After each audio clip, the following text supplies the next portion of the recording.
ব্রাজিলের রাজধানী Rio de জেনেরিওতে চলছে ব্রিক্স জোটের সম্মেলন। উন্নয়নশীল অর্থনীতির দেশগুলোকে নিয়ে গঠিত হওয়া এই জোটের বিরুদ্ধে হুঁশিয়ারি দিয়েছেন যুক্তরাষ্ট্রের প্রেসিডেন্ট ডোনাল্ড ট্রাম্প। একই সঙ্গে ব্রিক্স জোটের সঙ্গে যুক্ত ও তাদের যুক্তরাষ্ট্র বিরোধী নীতির প্রতি সমর্থন জানানো যে কোনো দেশের ওপর অতিরিক্ত 10% শুল্ক আরোপের হুঁশিয়ারি দিয়েছেন তিনি। সোমবার 7 জুলাই এক প্রতিবেদনে এই তথ্য জানিয়ে রয়টার্স বলছে, ব্রিক্স জোটের সঙ্গে যুক্ত বা তাদের যুক্তরাষ্ট্র বিরোধী নীতির প্রতি সমর্থন জানানো যে কোনো দেশকে অতিরিক্ত 10% শুল্ক দিতে হবে বলে প্রেসিডেন্ট ডোনাল্ড ট্রাম্প ঘোষণা দিয়েছেন।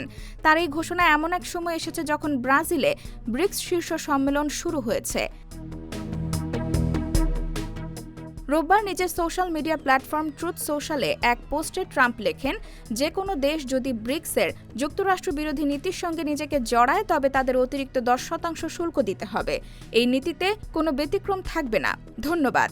তবে যুক্তরাষ্ট্র বিরোধী নীতির বিস্তারিত ব্যাখ্যা দেননি ট্রাম্প। এদিকে রোববার দুপুরে দেওয়া যৌথ বিবৃতিতে ব্রিক্স নেতারা ট্রাম্পের শুল্ক নীতির প্রতি পরোক্ষভাবে সমালোচনা করেন।